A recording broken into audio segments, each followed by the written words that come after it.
আসসালামু আলাইকুম, আশা করি সবাই ভালো আছেন। তো এখানে আমি টমেটো কুচি, পেঁয়াজ কুচি, কাঁচামরিচ কুচি, ধনিয়া পাতা কুচি নিয়েছি, আর এই যে ছোলা আর আলু সিদ্ধ করে রেখেছিলাম নিয়েছি, আর এখানে পেঁয়াজ রসুন বাটা, আদা বাটা নিয়েছি।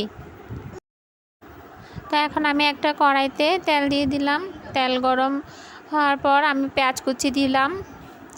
পেঁয়াজ কুচিগুলো আমি একটু ভেজে নিব।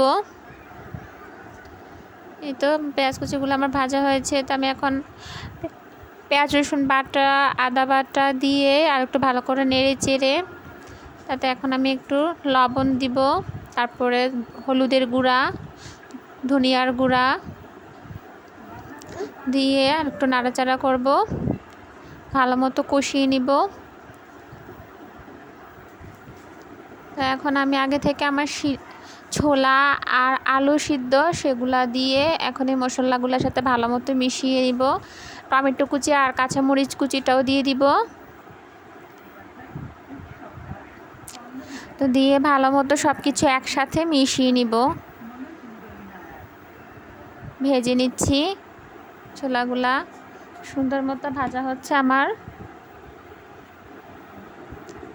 এই তো ফাইনালি ছোলাটা আমার সুন্দর মতো ভাজা হয়েছে আর খুব সুন্দর গ্রানও বের হয়েছে। তো এখন আমি একটু গরম মশলার গুঁড়া, জিরা গুঁড়া দিয়ে আর ধনিয়া পাতা কুচি উপর দিয়ে দিয়ে আর একটু নেড়ে চেড়ে তারপরে ছোলাটা আমার নামিয়ে নিব।